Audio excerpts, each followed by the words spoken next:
I just hit day 2000 in my hardcore world, and since you guys seem to love watching my longer videos, or at least falling asleep to them, I've taken all the projects I've completed from days 1000 to 2000 and turned them into one big movie for you. So, yeah, enjoy. So, Minecraft Java Edition currently has 63 biomes, and in this video I'm going to attempt to rebuild every single one. Even the void. But instead of putting them in these little exhibits like everyone and their grandma has seen before, What are you taking a picture of me for? I'm going to build a mega base in the middle of the ocean with every biome and structure in the game. Because that's definitely the best way to spend the next 3 weeks of my life. Okay, I'm going to break this project up into 3 phases. In phase 1, I'll need to pick a spot to build this monstrosity and prepare the area for construction. And I have just the spot in mind. Now you're probably wondering what makes this spot so special. Well, I want to have an end portal directly in the center of all the biomes, and if I just dig over here, bingo. It's almost like I planned this. And if you look closely, you'll see that this spot also contains an ocean. The ocean is essential because I think it will look cool in the thumbnail, and that's it really. Now that I've got the spot picked out, it's time to mark out the corners. And now, all the water within the square needs to go. The good news is, Ilmango has a design for water removers that will make this process infinitely easier. The bad news, in order to drain the most water possible, the ocean floor needs to be flat, which it very much is not. So it's time for some scuba mining. And for the sake of not needing to repair my tools every 10 minutes, I'm going to...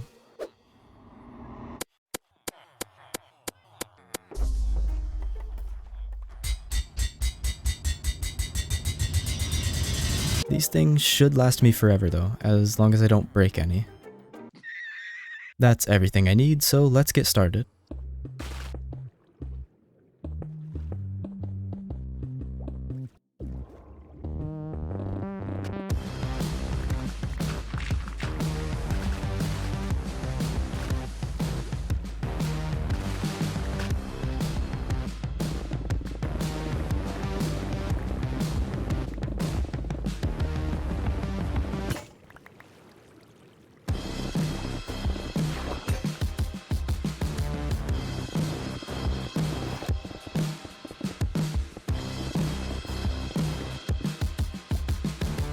And that's 25% of the square flattened.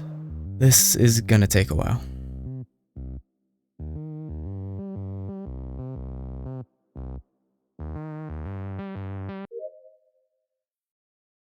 And that's the entire ocean floor flattened down to Y45. Now I can finally start draining the water. To do that, I'm going to need some materials, starting with slime, leaves, sand, and ominous banners. Huh? You'll see why in a minute. And with all that collected, it's time to build. The walls of sand and leaves I'm placing now are called bumpers, or at least that's what I'm calling them. They'll give the water removers something to bounce off of. And speaking of water removers...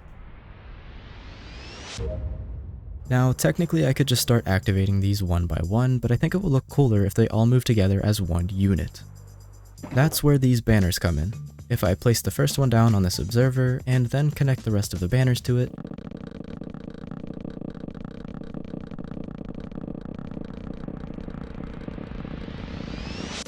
remove these chests, and then break the first banner, it activates all of them at once.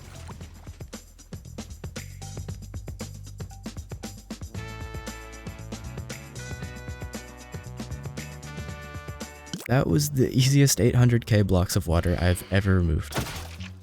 So we're almost ready to start making this hole deeper.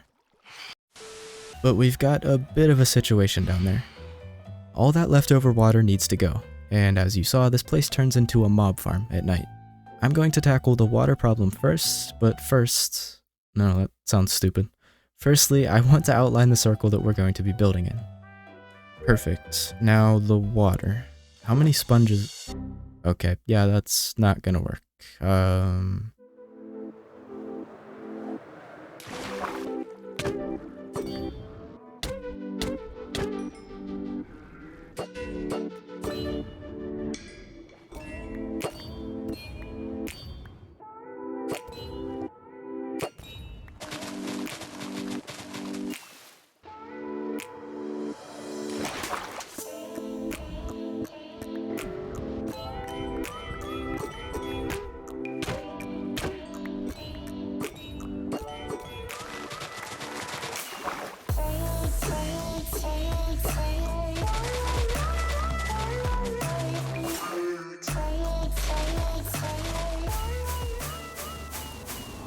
That I can work with.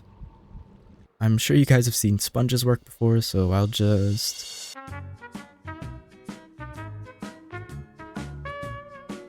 Boom. Water gone.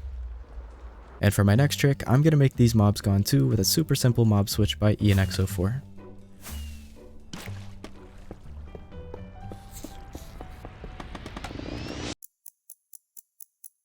That should be enough silverfish, so as long as this chunk loader is running, we should have a functioning mob switch. Okay, it worked. That's going to make this next part a lot easier. So we're almost finished with phase 1, but if I was to start building now, the mountain biomes would be about 15 blocks tall. And I'd like to shoot for at least 30 blocks, so I've got a bit of mining ahead of me. I started by removing as much sand, dirt, and gravel I could find, so it wouldn't get in my way while mining. Kind of like my cat just did. And then I got to mining, using some allays to help collect the blocks, but it quickly became clear that trying to keep the blocks was going to make this take way too long. So I ditched that idea and focused on mining as fast as I could. But even that wasn't enough.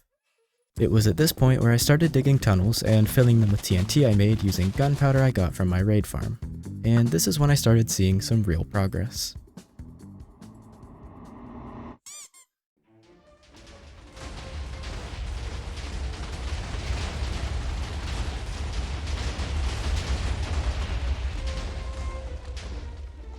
With just a few layers left, I decided to go for one final massive explosion.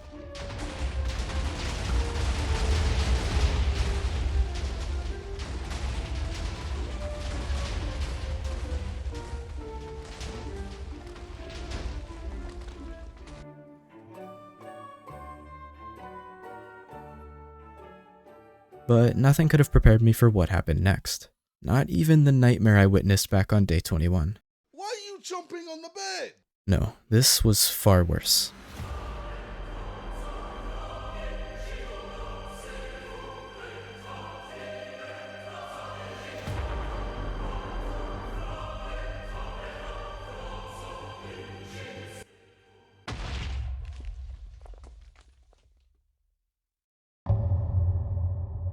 The goal of this phase is to place down all of the concrete and get everything ready to start building the biomes. To place down all the concrete, we must first obtain it.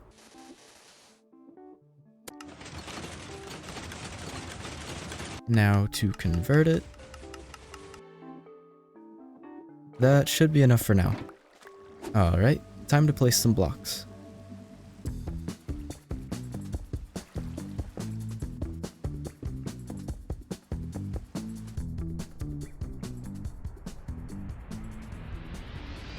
And there we go. That's kind of trippy looking. So if you've watched one of my videos before, you know I like pain. And what's more painful than spending 3 hours placing a giant cylinder of white concrete? Spending a few more hours making that cylinder 2 blocks thick because I think it'll look better in the thumbnail. That wasn't so bad. For the floor, I placed 2 mini HUD holograms as a reference. The brown circle is where the Mushroom Island is going to be.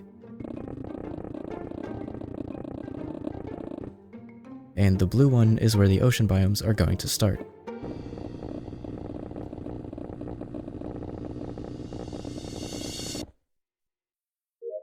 Now I just need to dig a trench for the oceans and coat everything in a layer of concrete. Filling in the rest should be easy since it's flat, but I want to set something up that will save me some time later. The mob switch I built earlier is great for temporarily removing mobs, but every time I quit the game, I have to fly 1,000 blocks to turn it back on. So to fix that, I want to build a mob switch right in the center of the biome so that the whole thing is mob proof at all times. Okay, I've hollowed out the area under the end portal for the mob switch, and now I need to kidnap a few villagers and trap them here. So...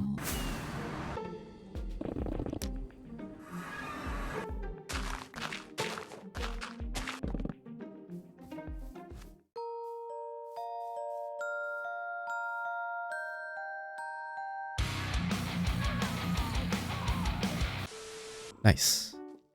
Now I can take them through the nether. And right over here, into the mob switch room. Cure them, place down a ton of beds, swap the gray beds for pink beds because they're just better, and feed them so they can replicate. It appears I've made a cat farm.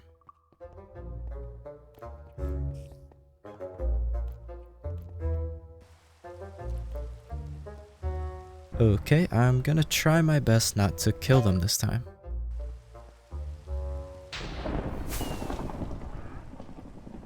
Now I can proceed with the floor. Awesome, so everything within the walls is ready for phase 2, but I can't just leave the outside looking like that. It's gross. And after several hours filling in the water, removing the bumpers, adding sand to the bottom, and planting tons of kelp, it still looks pretty bad. But you can't see it from the inside anyway, so I can't be bothered. During that, I also worked on the mob switch a little, turning all the villagers into cartographers and locking in their trades by buying maps. So now if I just get this guy... Nope. Alright, that's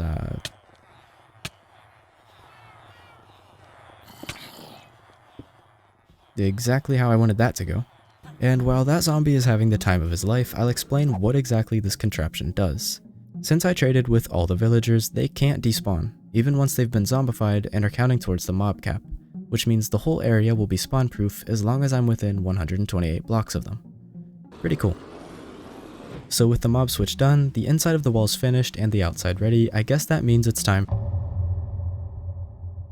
Alright, this is where it all comes together, I hope. Otherwise, I just spent 60 hours building a bowl. So here's the plan. I'm going to divide this circle into 8 sections. Each section will contain biomes of a similar type. The first is going to include the temperate biomes, and what better way to start it off than the plains biome. For that, I'm going to need some grass. Lots and lots of grass. With that collected, I'll start with the shoreline, mixing grass and sand to mix it up. I want the biomes to gradually get higher the closer they get to the wall. That way the mountains can reach the whole way to the top and cover up all the concrete. And if I just fill that in, I can start adding detail and our first mini structure. So the left half here is going to be the sunflower plains. And on the right, I want to add a mini village to the regular plains.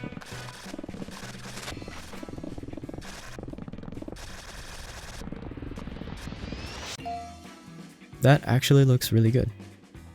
Okay, now as much as I'd love to show every block I'm placing, if I spend a minute on each biome, like I did with the plains, we're going to be here for another 61 minutes. So it's time to start picking up the pace.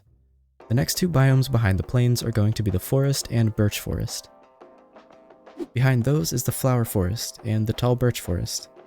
While working on those, I had to get more grass and decided to relocate this ruined nether portal to our flower forest. So that's one more structure completed. And to get the tall birch trees, I grew birch saplings on pillars of birchwood, which was pretty big brain if you ask me. With those 6 biomes complete, it was time to do the mountains for this section, which were the meadow and stony peaks. And I was severely underprepared for how draining building custom mountains is. Like, the mountains for this section took 3 hours alone. On the stony peaks side, I added a dungeon as our third structure for the section, using gilded blackstone as a fake spawner and added some ores around for variation.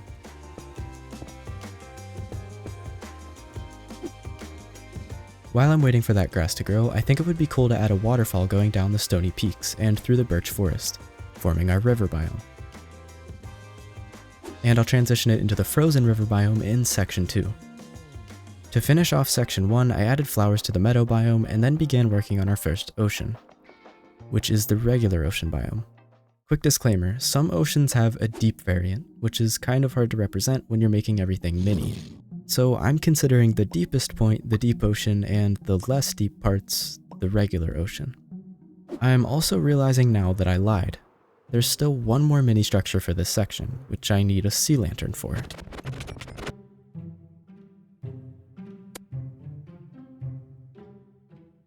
Now that's what I would call monumental success. So section 2, which I guess I gave away with the frozen river thing.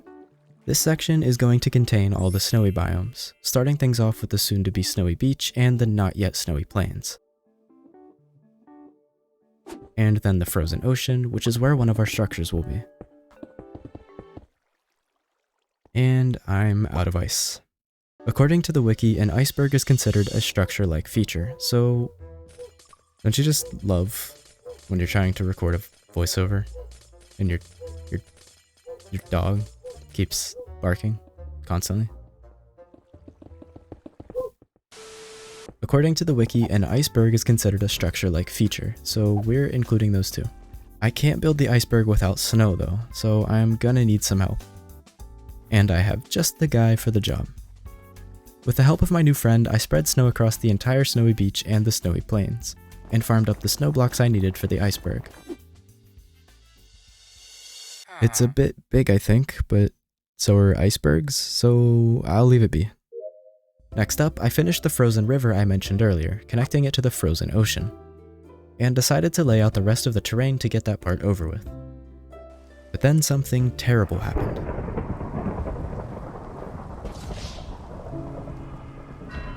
What I lost that day could never be replaced. Until the next day, when Snowbird 2 arrived. With the section mostly covered in snow, it was time to begin splitting up the biomes. On the left side, behind the snowy plains, I added the snowy taiga. And on the right, the ice spikes biome, which was an interesting one to build. It turned out pretty good, but I ended up giving it a bit of an upgrade later on. From there, I worked my way up the mountain, adding a grove biome, which is basically a snowy mountain with trees. And to the right of that is the snowy slopes, which is like a snowy mountain without trees. I then added ice to the left half of the mountain to make the frozen peaks biome, and on the right I added snow on the stone for the jagged peaks. And that's it. Wait, was that a... Oh yeah, I added a ravine with a deep dark biome and a mini ancient city. For section 3 we have the end biomes, and this one ended up being one of my favorites. I didn't even mean to. The end is the only dimension that doesn't have naturally generating liquid, so it wouldn't make sense to add an ocean biome in this section. Instead, I wanted to mimic the void, which just so happens to be a biome. Now, realistically, I couldn't build the void because it's literally nothing. But what I could do is recreate a fog effect with black glass to make the pit look endless. So I went back to my starter village and farmed up some of the materials.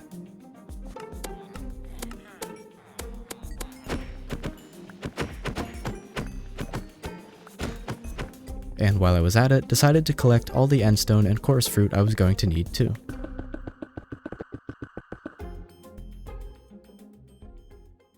With the resources gathered, I had everything I needed to start building, and began lining the edge of the snow biome and the whole back wall with a layer of black concrete.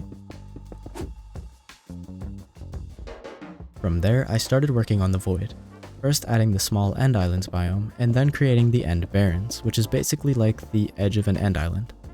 With those complete, I added all the black stained glass and completed the fog effect, which makes for a fairly convincing void. And then it was time to work on the remaining 3 end biomes. So I filled in all the endstone, trying my best to replicate the terrain of the end. And it was time to get creative. The end isn't exactly all that detailed, so it was important that I captured its most distinct features. In the back left, I wanted to build the end, which sounds like a dumb joke, but that's literally the name of the biome. It's basically the main end island, so I wanted to build mini obsidian pillars surrounding the end podium. I used deep slate for the podium since it's the closest thing I could get to bedrock, and then used concrete to figure out the spacing for the obsidian pillars, which turned out pretty good, but I couldn't shake the feeling that something was missing.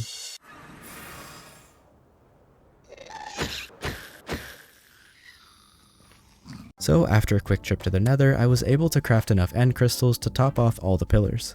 And I even added some iron bars to 2 of them, which brought the whole thing together.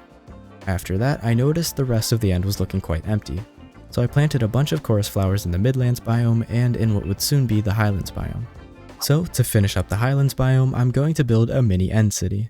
But first, I need to pop some chorus fruit. Just a quick stop at the super smelter.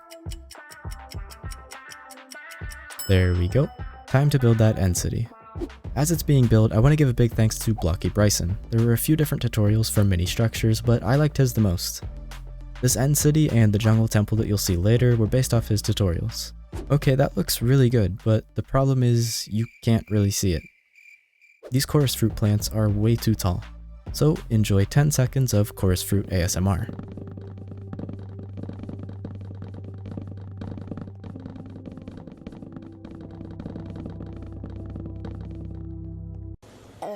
And time for the grand reveal.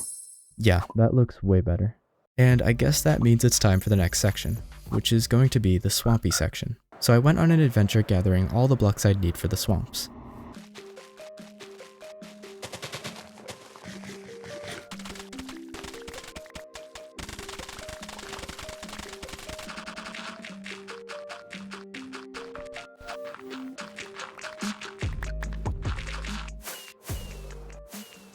And then got to work, laying out the shallow swamp water and giving it a mix of dirt and clay.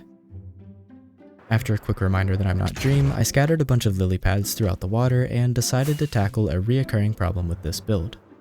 You see, blocks like grass and leaves have different shades depending on what biome they're in, but since this entire base is built in the ocean, the grass and leaves don't care that I need them to be dark to make a swamp.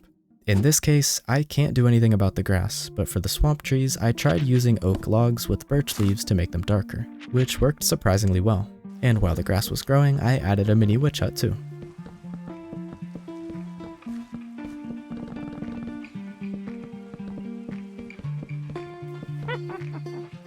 And then placed the mud for the mangrove swamp. From there, I began adding the mangrove trees, which were kind of a mess to be honest. It took some finagling to get the spacing right, but once I did, I started filling in the extra space with dead bushes, grass, and swamp flowers. I decided to place the dark oak biome with the swamps, but I had to get creative since I didn't have much space left.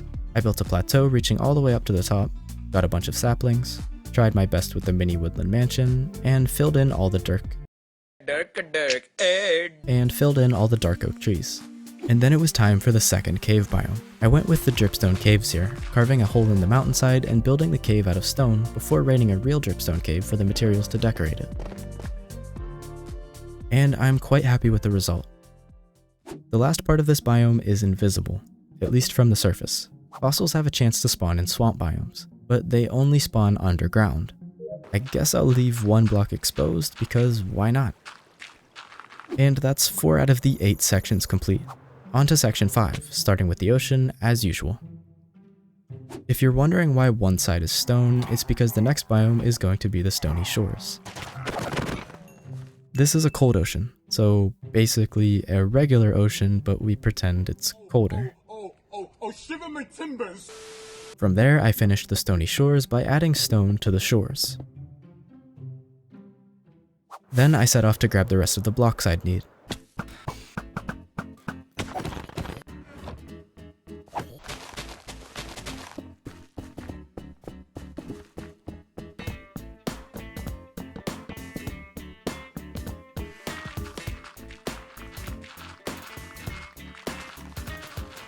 With the blocks in stock, I began working on the ocean ruins, which I shamelessly stole from a neighboring ocean.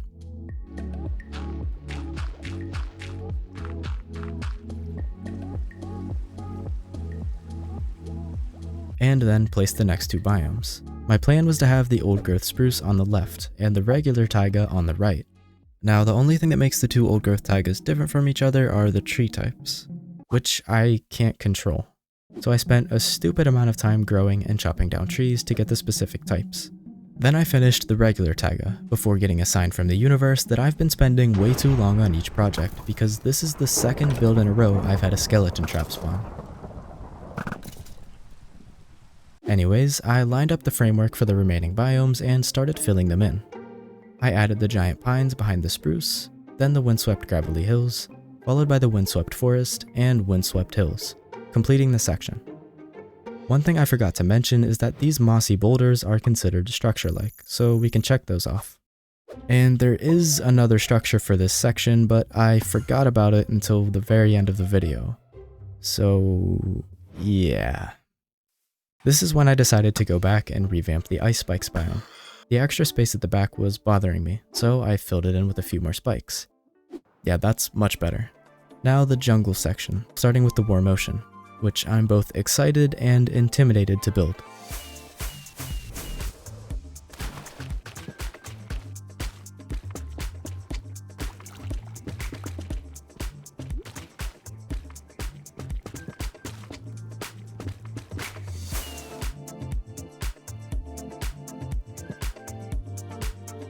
Then the beach, and the entire landscape so I could get that part over with. But before I could do much with the jungle, I had to spend an eternity gathering jungle saplings, because they have half the drop rate of all the other saplings.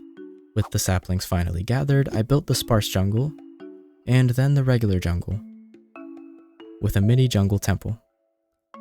On the left half, I used giant taiga trees to spread podzol for the bamboo forest, and then noticed a neighboring jungle island had bushes on the hillsides, so I replicated those on my own mountains, which, to be clear, don't really count as a biome. I just needed to cover up the concrete. I buried my berry under the beach, checking buried treasure off the list, and then started working on the lush cave. And every lush cave needs its very own azalea tree. From there, it was just a matter of terraforming a cave and lushifying it.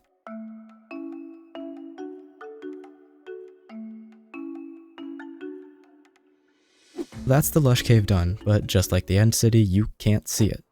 So I'm going to have to trim down each stalk and place string on top, which I'm sure won't be tedious at all. Okay.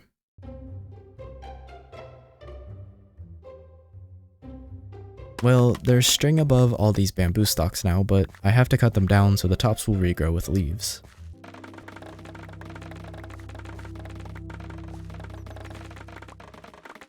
Forest fruit ASMR and bamboo ASMR in one video. And now things are about to get spicy. Why is it spicy? Because it's time for the nether section. So first up is the lava lake. It's not a biome, but there aren't oceans in the nether. Unless you're Kalani, I guess. And here's a quick summary of how the next hour and a half went.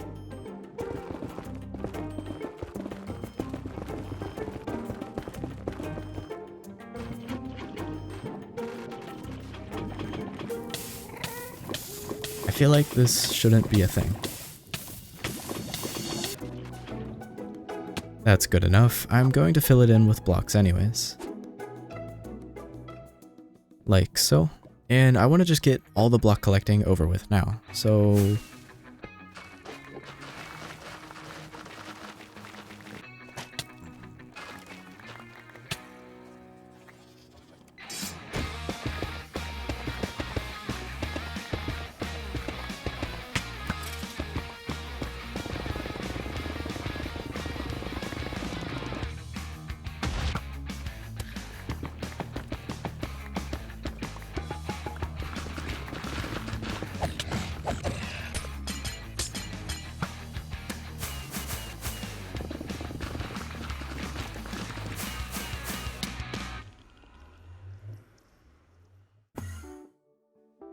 So that's the basic layout for the Nether Wastes and the Soul Sand Valley.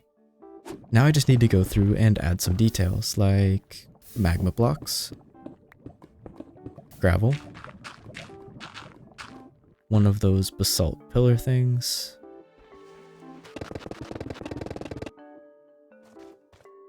another one here maybe,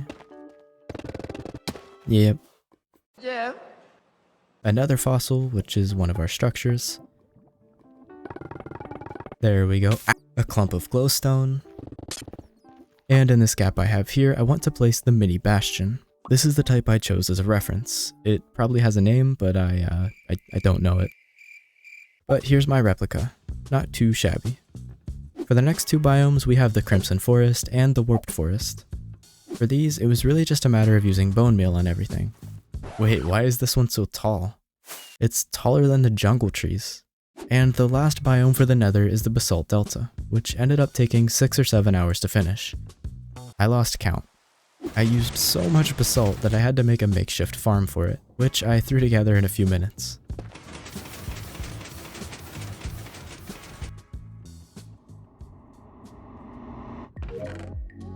And from there, it was really just a matter of grinding it out. Despite nearly going insane while building it, this was probably my favorite biome of the entire megabase. When the terraforming was finished, I needed to add a background in front of the white concrete. The Basalt Delta has a kinda grayish purpley color for the air, I guess? So I tried using cyan terracotta to replicate it. Whoa, hey. Which ended up looking kinda meh. But then I realized light blue terracotta actually looks light purple. So I tore it all down and replaced it with the good stuff. After dealing with some surprise guests,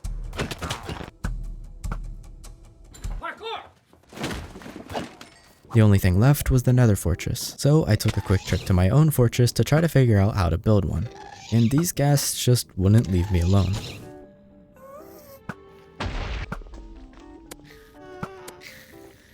When I was ready, I went back and got to work. I wanted to have it coming out of the Basalt Delta and poking into the Warped Forest a little, which worked out quite well.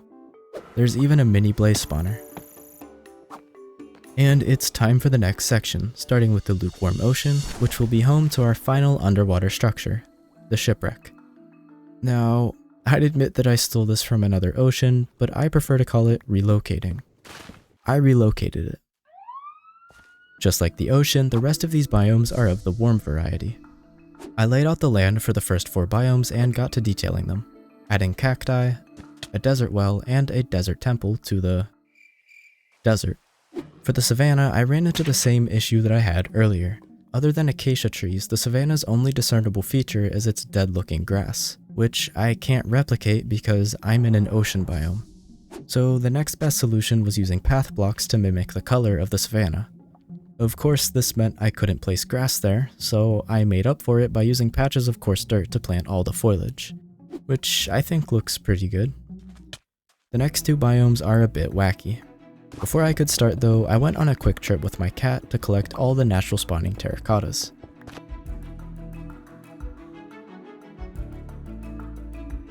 Got the red sand, and got started.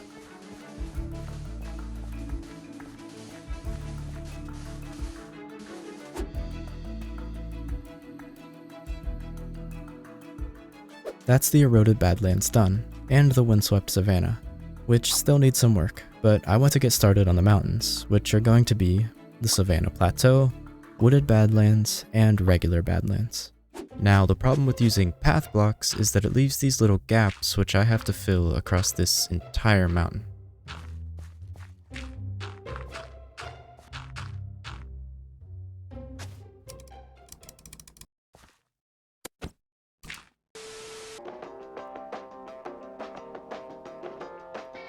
Now for the details, and time to add the wood to the wooded badlands, using birch leaves again for that darker look. For the structures, I'm going to add the pillager outpost right here.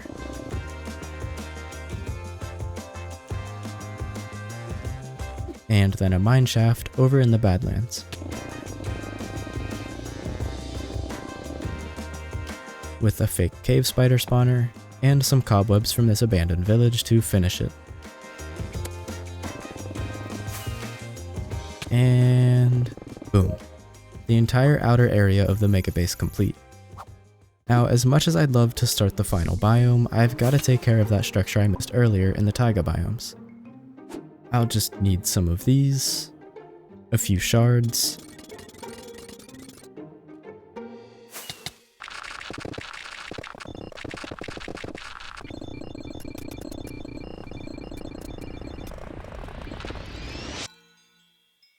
that gives that section a little pizzazz, a little zest, a little panache. Panache.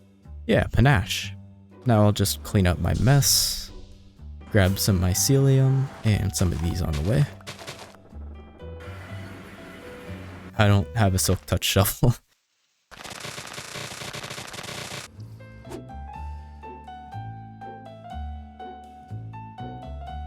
And now the mushrooms.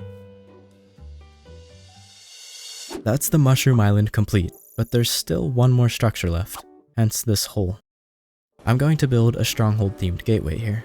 And yeah, you can very much hear the mob switch from up here.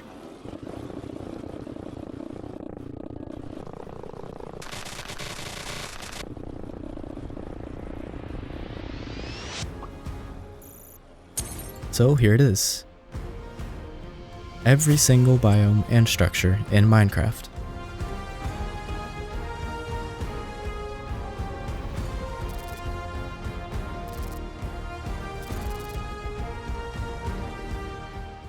Vanilla Minecraft has just 6 mob heads, but I thought it would be cool if every mob could drop a head.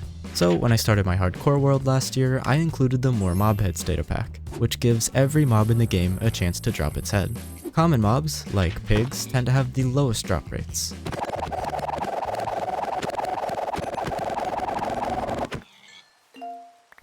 While the more rare or dangerous mobs, like the blue axolotl, the wither, and the warden, which I'll be taking on towards the end of the video, have a 100% drop rate. As I go, I'll be placing each mob head in its respective habitat inside my new megabase. So that's one down, only 174 left to go. First up are the farm animals.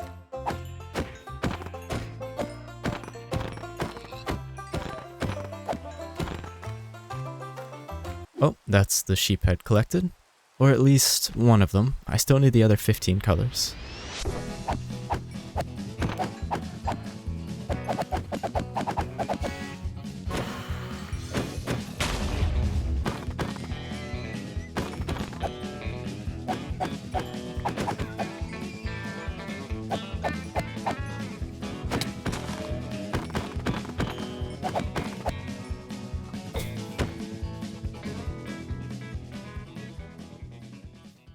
Alright, let me place a few of these down.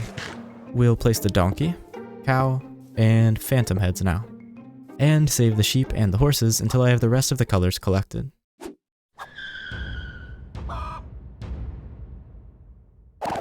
The chicken is proving to be impeccably difficult.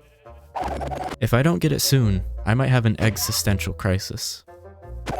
So much for the cluck of the Irish.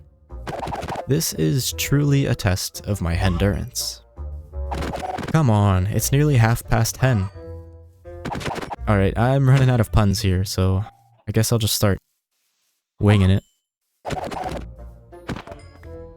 Cluck me, that one took a millennium. Sorry for my foul language. Anyways, while I was collecting the chicken head, I managed to get a few of the other farm animals out of the way. I got 3 more sheep, 3 more horses, the bee, angry bee, pollinated bee, and the angry pollinated bee. I'm going to focus on the rest of the horses first. There's the brown horse head, and the creamy, and a quick stop at my village to craft some golden apples because I forgot you can breed horses with golden carrots. What I also forgot is that you have to tame them before you can breed them, which seems like a great recipe for extinction if you ask me. As always, Google solved my problem and I bred a few mules, took a nap on the nearest bee nest, and collected my prize. Now that the horses are done, I can place down a few more heads, starting with the bees. Wait, if I can make them float, it'll look like they're flying. Perfect. Now we've got all the bees hanging out in the flower forest.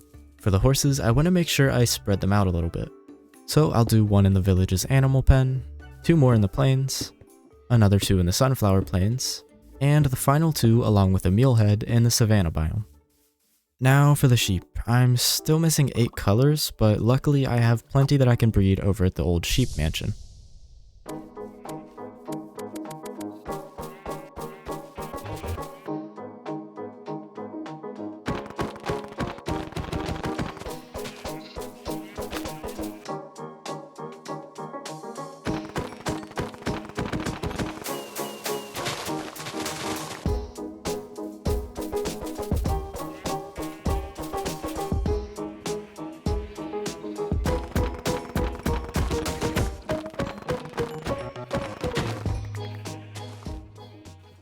like meat's back on the menu, boys!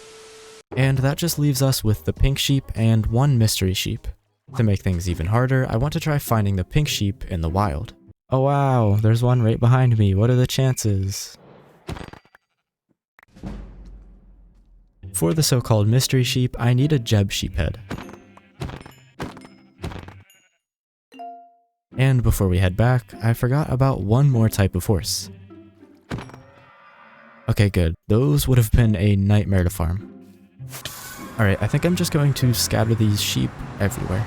A few in the plains, dark forest, taiga, sparse jungle, savanna plateau, the meadow, and the last one's near the forest.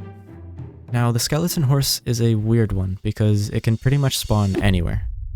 Since the desert doesn't really have many mobs, I'm just gonna place it there. Okay, I feel like the farming category has been going on forever, so I'm just gonna try to speed up these.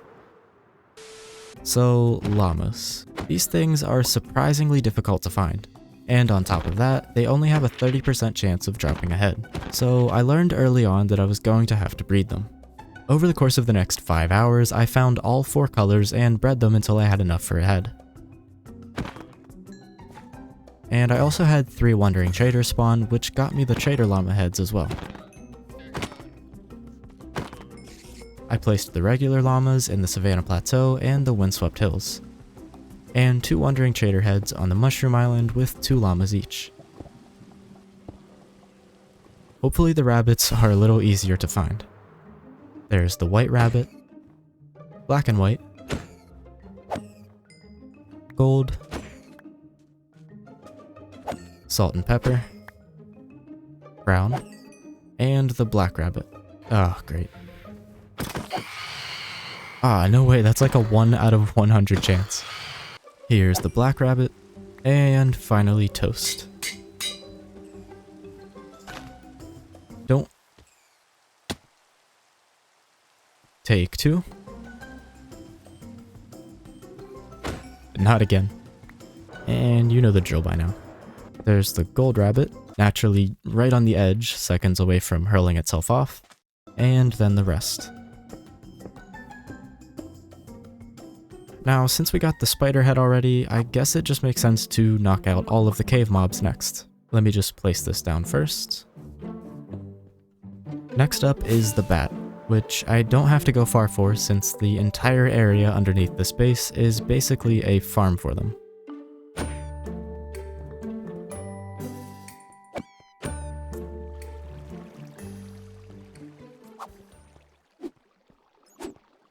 This doesn't have anything to do with my aim, this is just a really highly agile bat.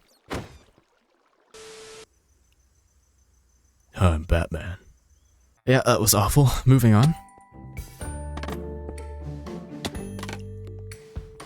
This next one is a little iffy. The glow squid can be found in both oceans and caves. I usually find them in caves though, so I'm going to classify them as a cave mob.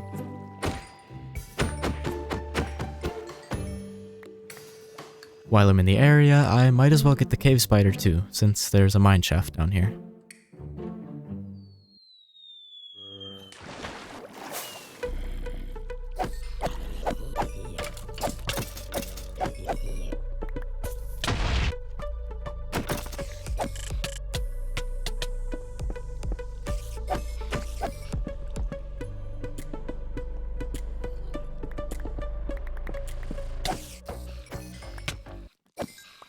Well, that was fast. I guess I mined out this entire room for nothing. I'm probably gonna need some water in here.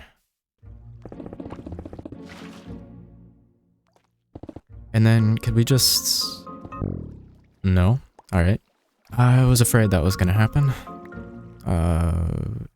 I might be able to solve it with armor stands, though.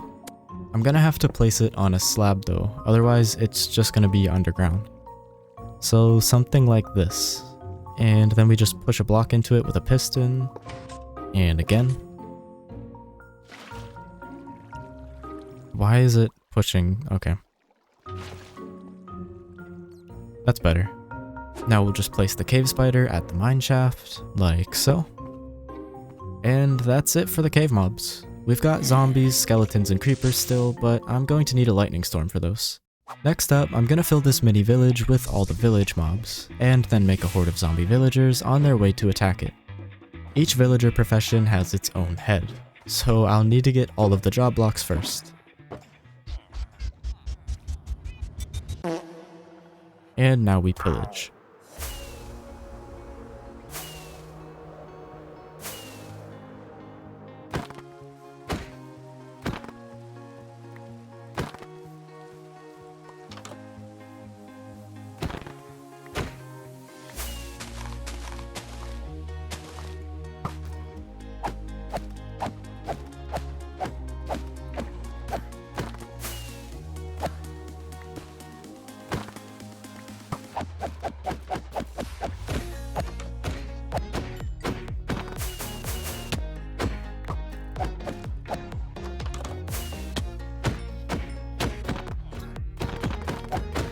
For the last villager head and all the zombie villagers, I think it'll be easier to set up a villager breeder here.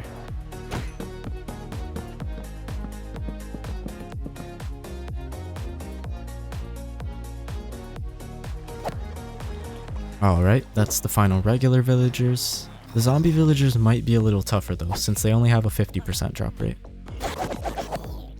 That batch got us 9 out of the 15 heads. There's 3 more. And the leather worker, and the mason? Yep, nice. And the final one is a zombified nitwit. Right this way, sir. I've prepared you a snack. Hopefully his helmet doesn't break. You just drop in and just smack the lip. Whoop-ah! Drop down. Bah! And then after that, you just drop in. At this point, I was still missing 6 of the cat heads and the iron golem. And after getting 2 more, I decided it would be easier, and probably more humane, to instead tame the last ones and breed them.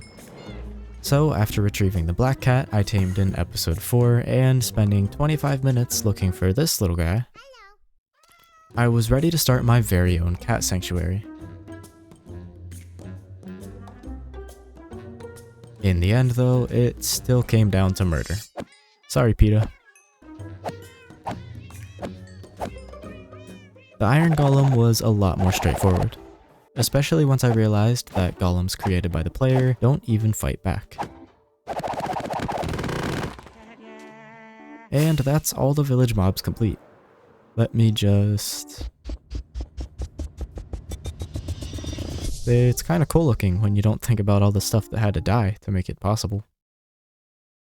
Let me sprinkle the cats around the village. Place the black cat near the witch hut. And for the tuxedo cat, I'm gonna put it in the mini woodland mansion, as kind of a Easter egg for those cat statues that spawn there. And wow, we already have 97 of the heads complete. So going forward, there's gonna be a lot less mobs in each category. Speaking of, our next one is the snowy mobs, starting things off with the snowy golem.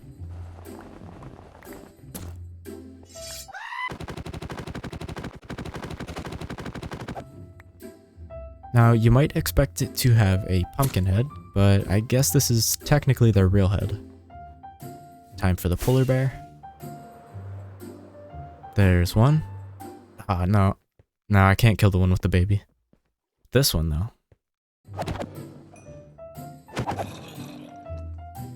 Now we've got to find a snow fox.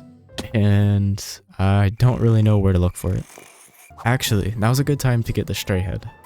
There's one.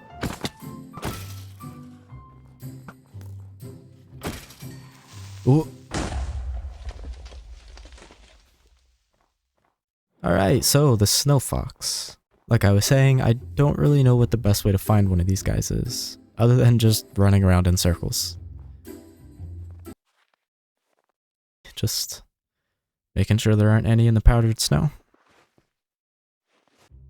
Hey dog, you seen any of them foxes around? Ooh. Okay, tell me these aren't the most adorable mobs in the game. Before I take them back to the portal, I want to have another go at getting the stray head.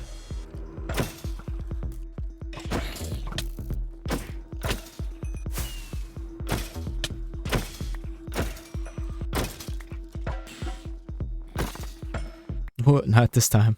Okay, good. They're still alive. Now I just need to escort them through 700 blocks of polar bear infested waters.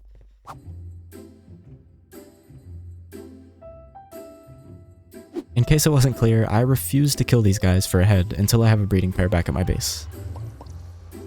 I did not think this through. Ha, the old eagle strike. And while those guys are on cooldown, I might as well place the heads that we got so far. I'll put the polar bear right here. And the stray.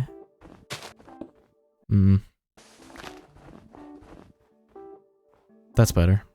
And let me just breed these guys up. I really don't want to do this.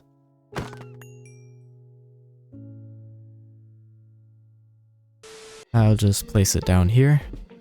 The last two snowy mobs are the mountain goats. One for the regular goat and another for the screaming goat, which you have a 2% chance of getting when you breed two goats. So I'm gonna need a lot of hay. Alright, so I've spotted a bunch of goats around this mountain. I'm gonna just round them all up and make a mob-proof bunker to breed them in.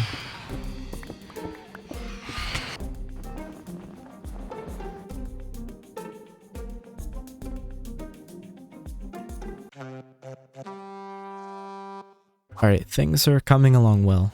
I'm also getting a bunch of goat horns while I'm doing this, so I'm gonna try to collect all of those while I'm at it. It's either that or just stand here and let them take out my ankles.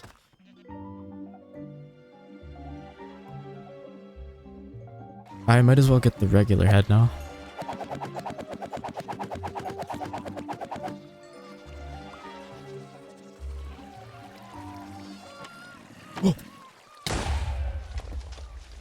I thought that was a zombie.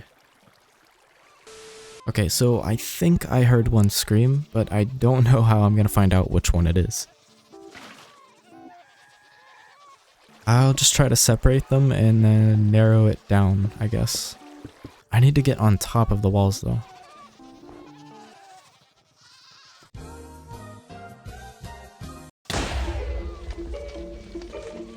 Uh-oh.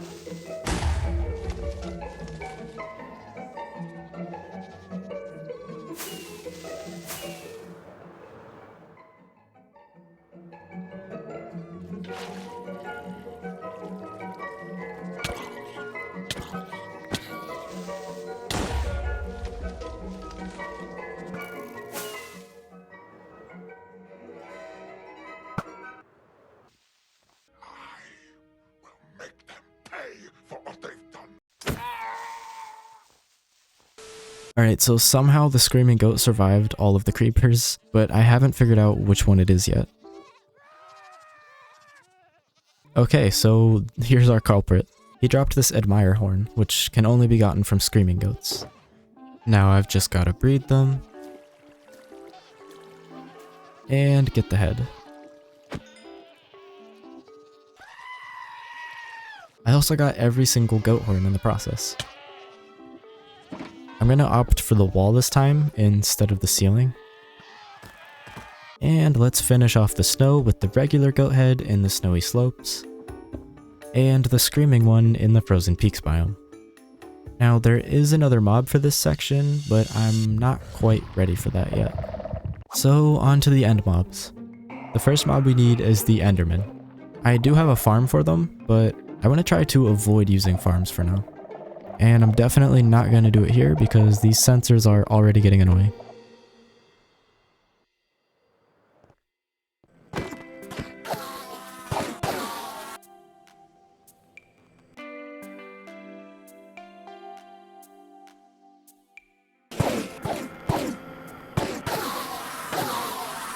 Nice. I'm going to try to box myself in here and get the Endermite head too.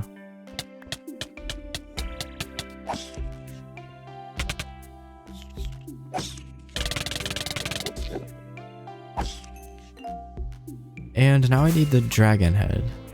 I'm going to opt to steal it from this end ship so I don't have to rebuild my custom end dimension. Again. Let me just figure out the safest way to do this.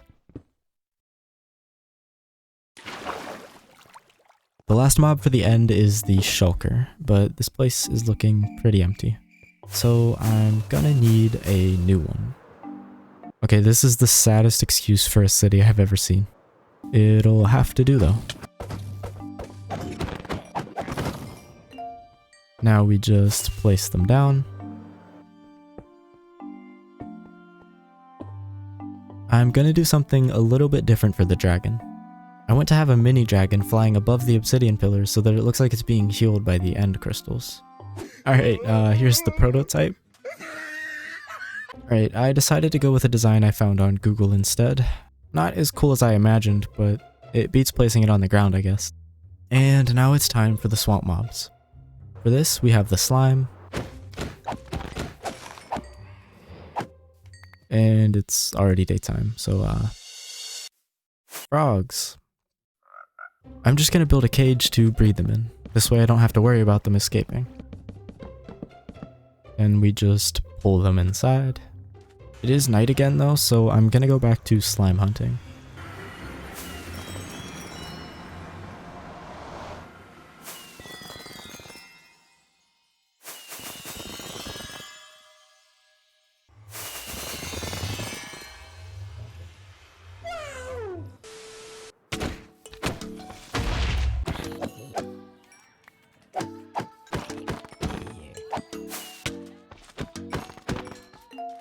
Well, that was fast.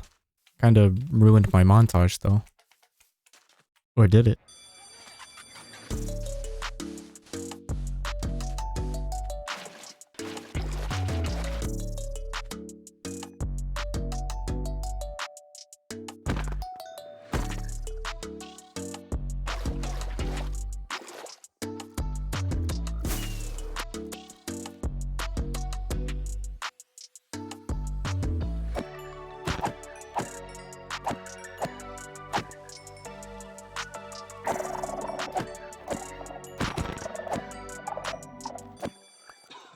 Now I can place the frogs down.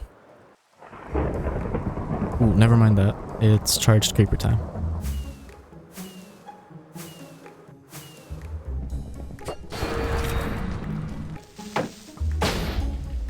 There's the zombie head. Wow, that really messes up your shield. Skeleton's gonna be a little trickier.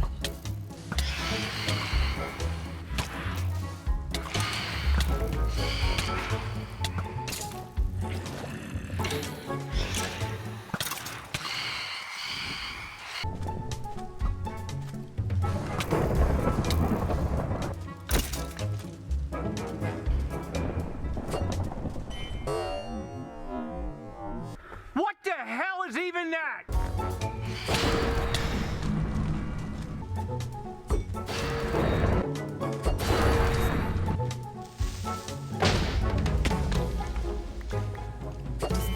What? Oh. It's over already. Well, that was far from ideal, but I did get 2 of them at least. We can place the zombie head inside the dungeon.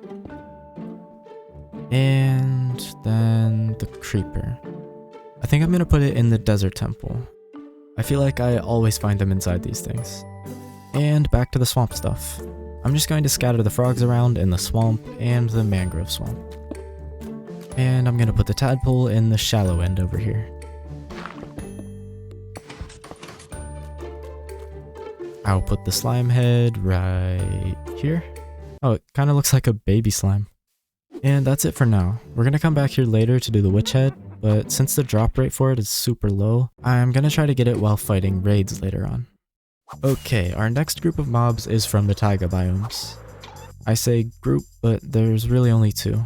There wasn't anything new here, so I'm just gonna sum up the next hour and a half of footage in 7 words. Wolves, foxes, I killed them. Now heads. The wolf does have 2 variants though, so I'll put the angry one here as if it's targeting those innocent sheep, and the regular one somewhere over here. And the fox can go in the old spruce biome, so it's not empty. Now the jungle. This one is gonna be painful. On paper, there's only 3 mobs that are exclusive to the jungle, but on a paper with more information than the aforementioned paper, you'll see all the different variants. The variants are the problem area. More specifically, the panda. With a drop rate of only 28%, my only option is to capture every single variant and breed them. Luckily, I did find a massive jungle earlier. It's not this one, but I'm on my way to it now. Might as well. Okay, I found my first panda here. Looks like a worried one, I think. I could use nether portals to move them around, but that's still gonna require a lot of walking, and pandas are extremely slow. Or we could try a cool trick with leads. Okay, so if you use a lead on a mob and then look straight up and then slightly down, it should let you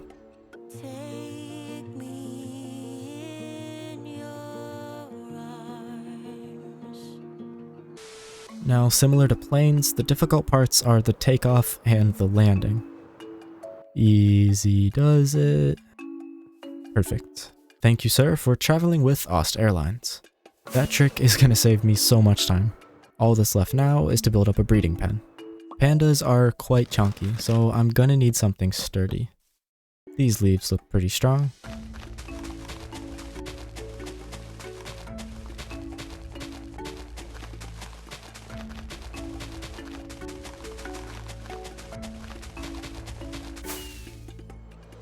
Time to bring new meaning to the words Panda Express.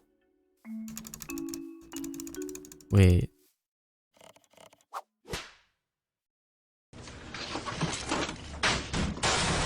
So, nether portals. Now instead of flying with pandas, I have to do math. This one here isn't too far away, but...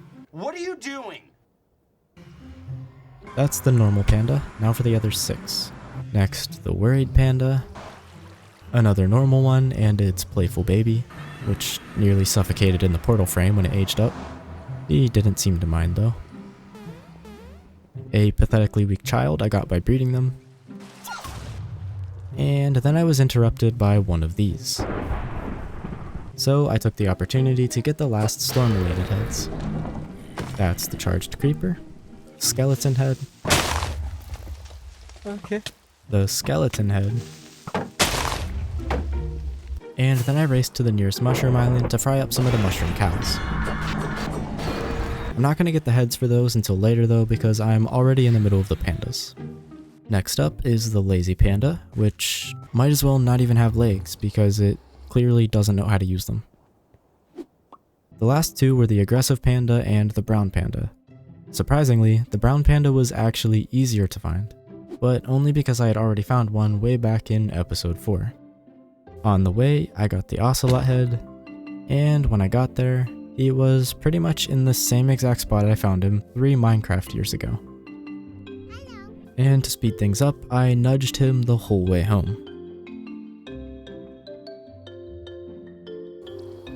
After a half an hour of searching, I finally found an angry panda 6,000 blocks away from spawn. We listened to Panda on the boat ride back. And that's how I collected every panda in the game. From there, all I had to do was breed them.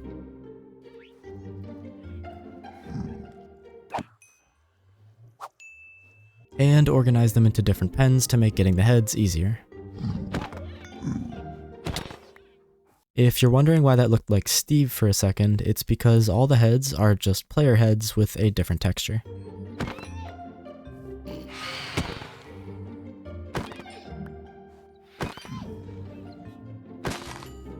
That took so long, I had to start eating my golden apples for food. Now the last 3 parrots. Actually, we can grab the turtle head now too and put that on the beach. There's a blue one. These green ones are like camouflage. And I definitely didn't have to fly 8,000 blocks to find the light blue one. And I can finally place them down.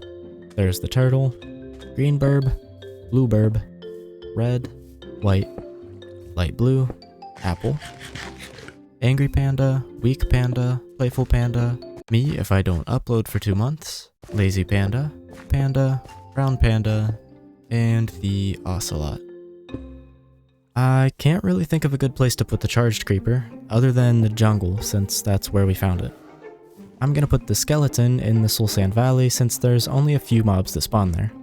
We're gonna come back to the nether soon, but first I want to finish the desert since there's only one other mob we're missing there. And I've arrived, but I'm gonna need to wait until nighttime.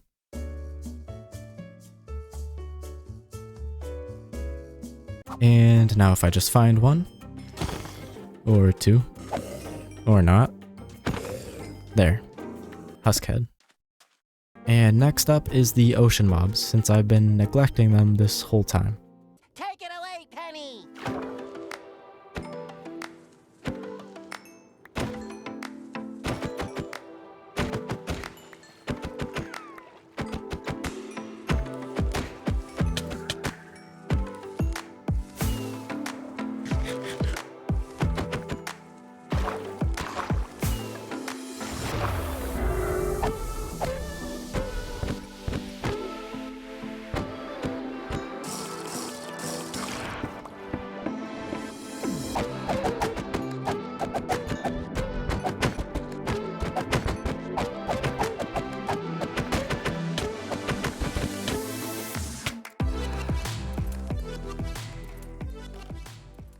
There's the Elder Guardian, Normal Guardian, Pufferfish, and Dolphin in the lukewarm ocean. Over in the warm ocean, we have the tropical fish, a drowned in the cold ocean, along with the cod and the squid, and finally, the salmon over in the river biome. Alright, time to turn up the heat with our nether mobs.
Alright, I gotta focus for this one.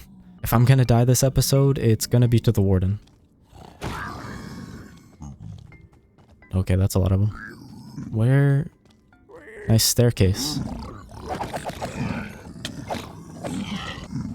Ah, that's... okay. On average, it should only take around 8 brutes to get ahead, but I'm not taking any chances. Here they are.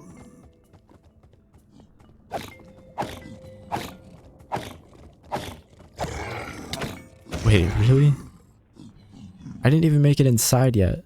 Oh, well, onto the ghast head then.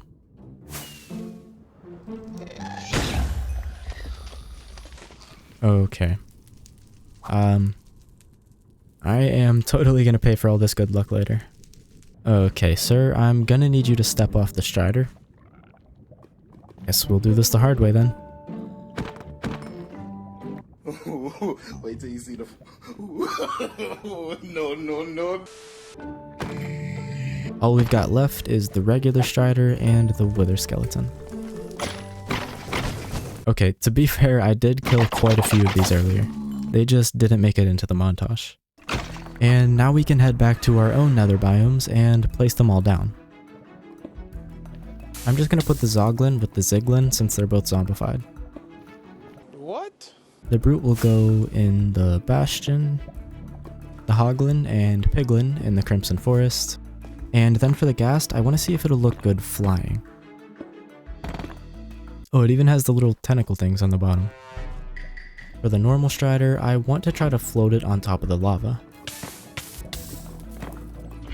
I think that works, and then the cold strider can go right here. Wither Skelly in the fortress. There. Blaze at the Blaze spawner. And Magma Cube at the top of the Basalt Delta. Now, before we get into the final big four, I'm gonna try to finish off the Mushroom Island.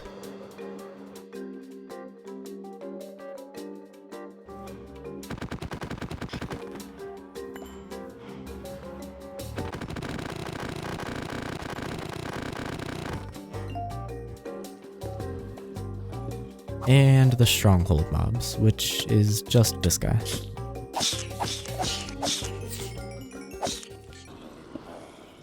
Next up are the raid mobs, and I'm gonna be doing that over in the desert where my old raid farm is. I just need to set up the beacons, throw down my stash, block off the farm, and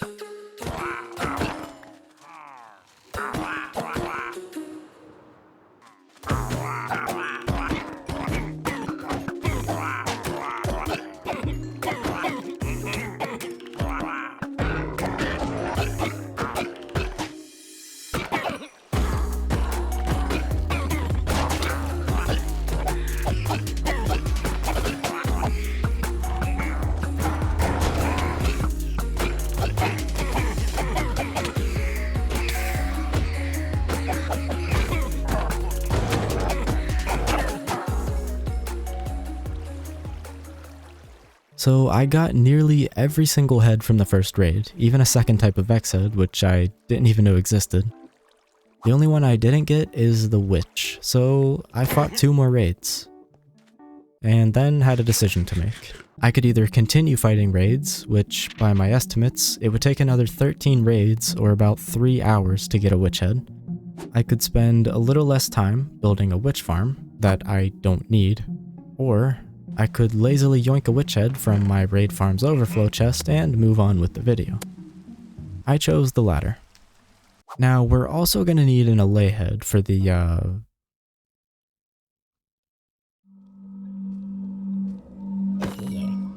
Alright.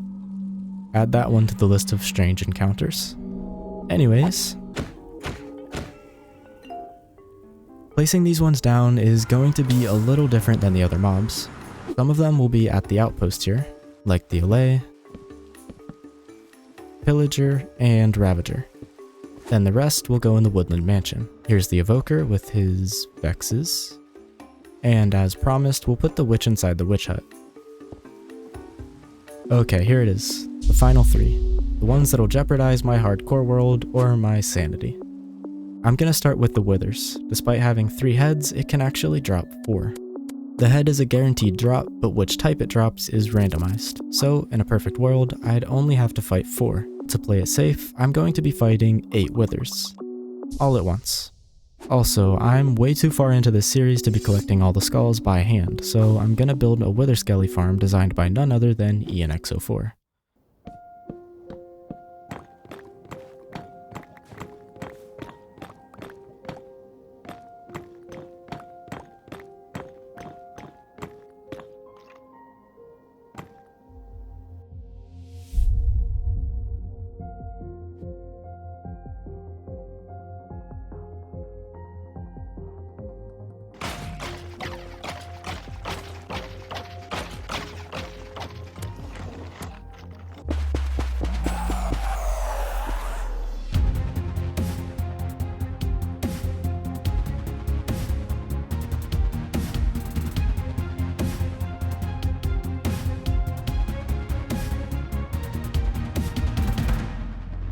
So I'm gonna talk you through some of the fight here because my plan pretty much failed immediately.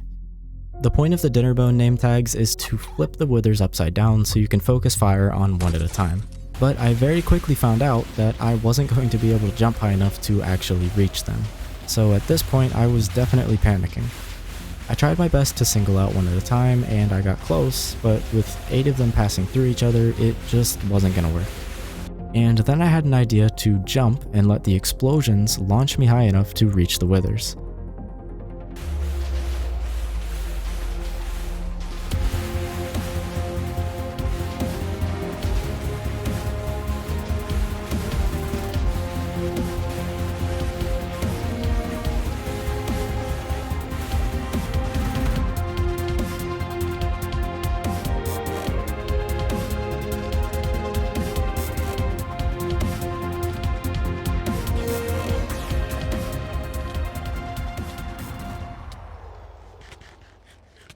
I noticed after that I must have been picking up XP from each Wither I killed because my armor was mended a bit.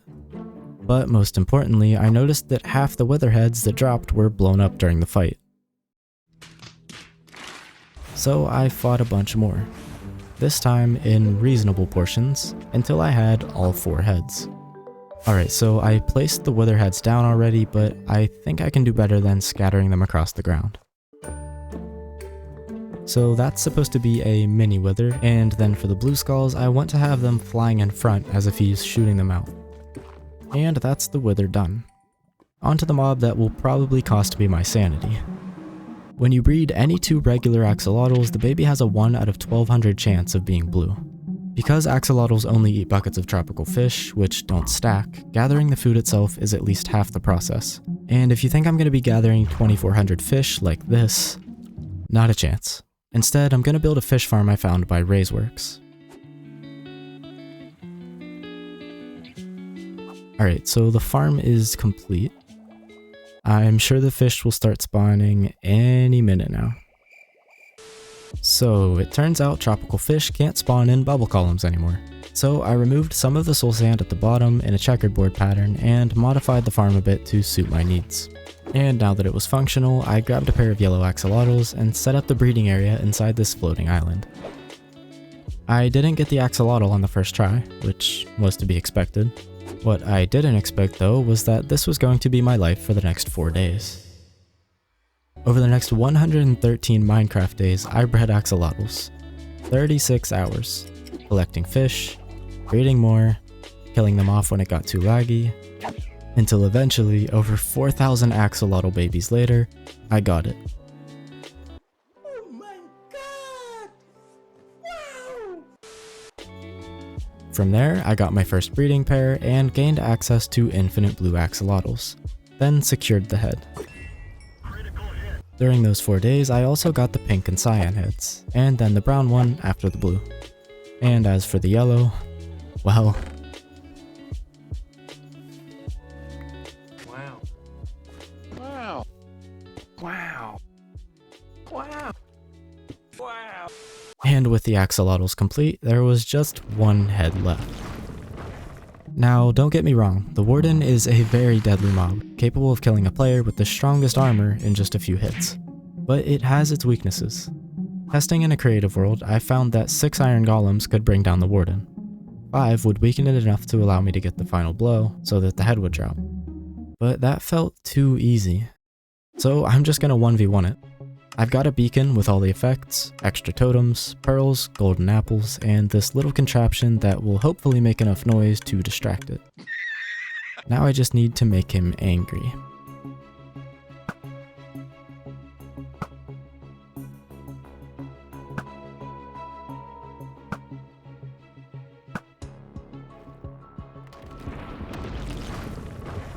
There he is. Now I'll just lure him over to the noisemaker.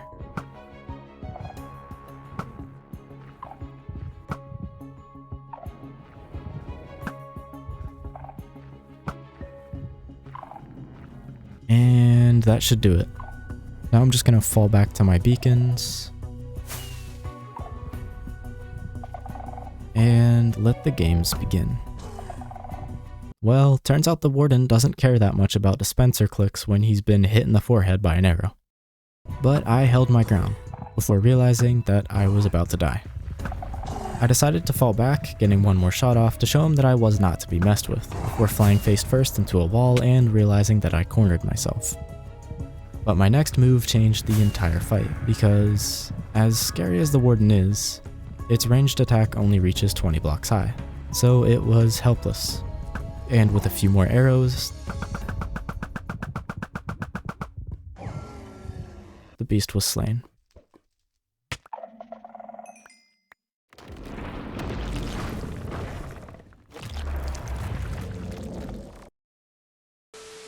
And after 90 hours of headhunting, the final head was collected. Or so I thought.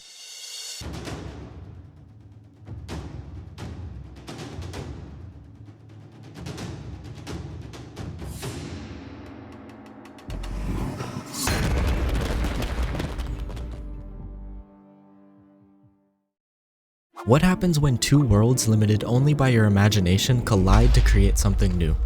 On a mission to find out, I rebuilt a Lego set from my childhood in Minecraft.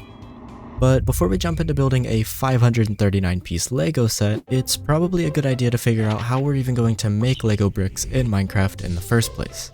So with no idea whether this build would even be possible, I went to the same place I usually go when I'm feeling helpless. The internet.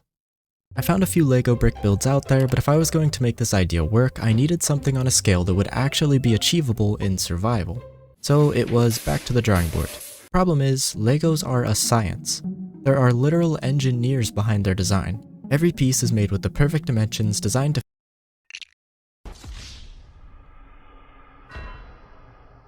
But no, if I couldn't get the scale right, the build literally wouldn't come together. So I did a little more digging, until I stumbled across an article which held the key to everything. Introducing the Lego unit. Lego units are a unit of measurement that break down each piece into simple ratios of width and height, and using them, I was able to create this, the smallest possible perfectly scaled Lego brick in Minecraft. Now, the top of the Lego, the stud, isn't exactly a circle, but this is where I need to make some sacrifices, because doubling the scale would add weeks to the build time. With the basic brick figured out, I began trying to replicate some of the other pieces to make sure the scale would hold up. I tried larger bricks, shorter bricks, cylinders, these little round things, but it wasn't until I did a test build of the base plate and the door that the true scale of this build hit me. Now, in order to turn this idea into a reality, I'm going to need a ton of concrete. The base plate alone is going to require over 30,000 lime concrete, and I'm going to need even more than that for the white and blue bricks. So let's get all the block collecting out of the way first. Luckily, getting concrete is super duper easy with a duper. However, my setup here is kind of lackluster and inconvenient.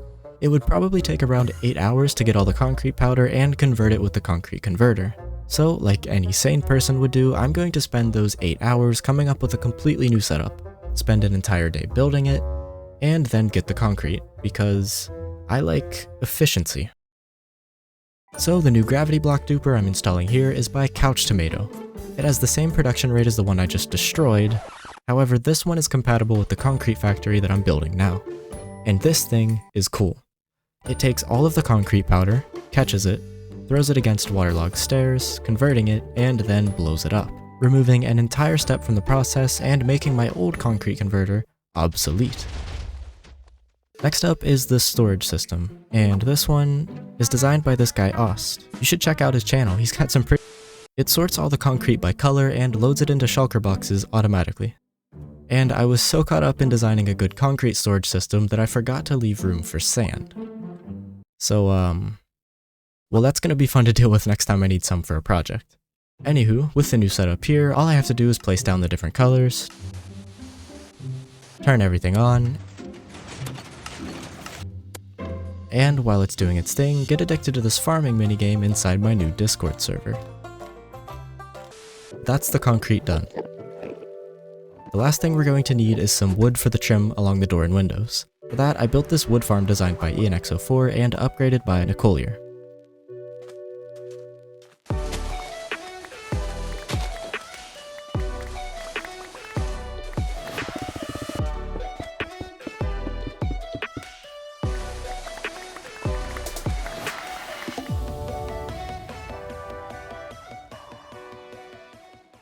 Super simple build, and within an hour the wood farm did indeed produce the wood. Who would have guessed?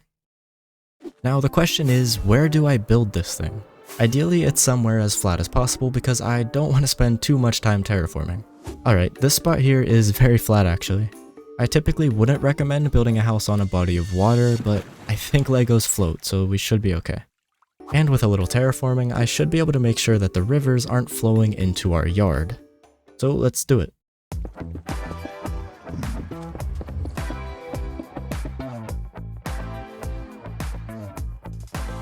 There's an outline of the entire base plate, and now I just need to flatten everything inside of it. And terraform the water parts to connect the land.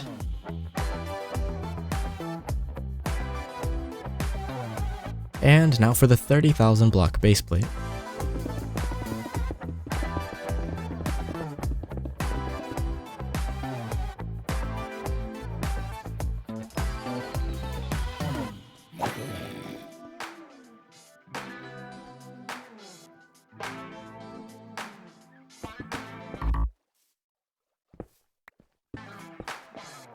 And boom, the entire base plate complete. After bringing all the concrete over, all I had to do was follow the instructions. To no one's surprise, I failed immediately, building the very first brick too skinny. But after fixing it, filling it in, and building the studs, I had my very first Lego brick complete. It may sound obvious now, but I wanted to build the entire set one brick at a time. So even in moments where there were a bunch of the same color bricks in a row that I could combine without anyone knowing, I still built them individually. To you, that may sound like a big waste of time, and while that's very true, if I cut corners, I wouldn't be able to do this.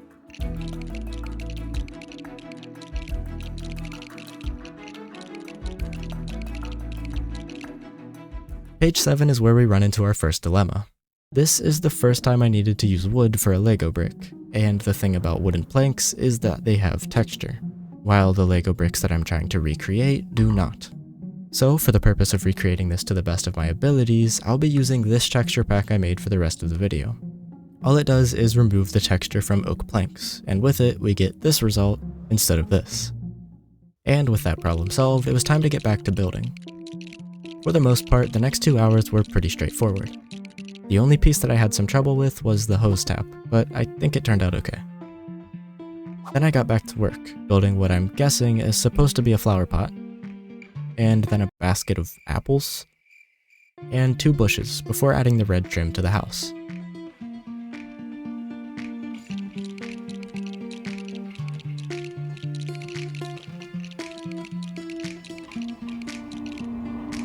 Alright, I've made some more progress here, but I just realized that some of the windows actually have glass in them, which I don't have. So I'll need to make a quick stop at my village to buy some. And while I'm at it, I'll craft up the yellow glass we're going to need for the light next to the door. Perfect. From there, I continued building up the walls, adding the first few windows, built the garage door, followed by the front door, and then removed this man and his llamas from the cruel existence that is life. It only took a few more bricks for me to run into the next problem. Well, 2 actually. Number 1, are these supposed to be stairs or a ladder? And number 2, how in the hippy dippy baloney am I going to build it diagonally? I'll let you guys debate the first question in the comments, but as for how I'm going to build it, allow me to demonstrate with the most advanced program on my computer.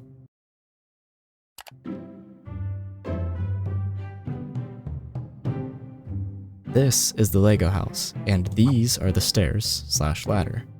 Now, after seeking advice from several professionals in the field, and conducting my own super advanced research, I've decided that my best option is to do this.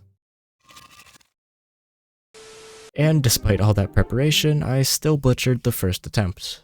With the statter complete, the outdoor light was my next challenge. Building top down is always difficult, but I think it turned out well. From there, I worked on the final touches for the first floor and then began the roof. For the next dozen or so pages, everything was smooth sailing. That is, until I was almost finished with the left side and flipped the page and was faced by this. The dreaded satellite dish. Building a circle out of blocks isn't the most difficult thing. Even diagonal circles can be considered doable, but a diagonal dish. I'm not the best builder, so getting something close to a diagonal dish was hard.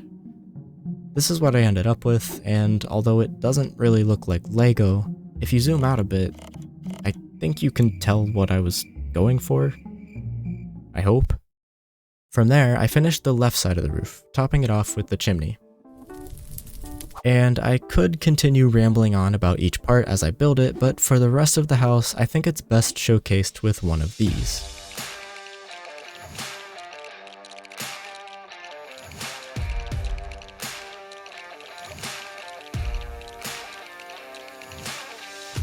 After 4 more hours of building, the house itself was complete, and the only thing left to do was the famous apple tree, the lawnmower, which was actually much simpler than I was expecting, and the basketball hoop, which I nailed first try. Just ignore that. Oh yeah, and to bring the whole build together, I added 2 letters in the mailbox. And there it is, Minecraft Lego. No, Lego Minecraft? A Lego house in Minecraft. Alright, if this is still playing, that means you must have liked something you saw. Or maybe you're just sound asleep right now and I'm talking to myself.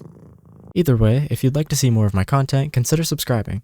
And if you want to go a step further, you can join my Discord server where I post sneak peeks of upcoming videos and hang out with my community.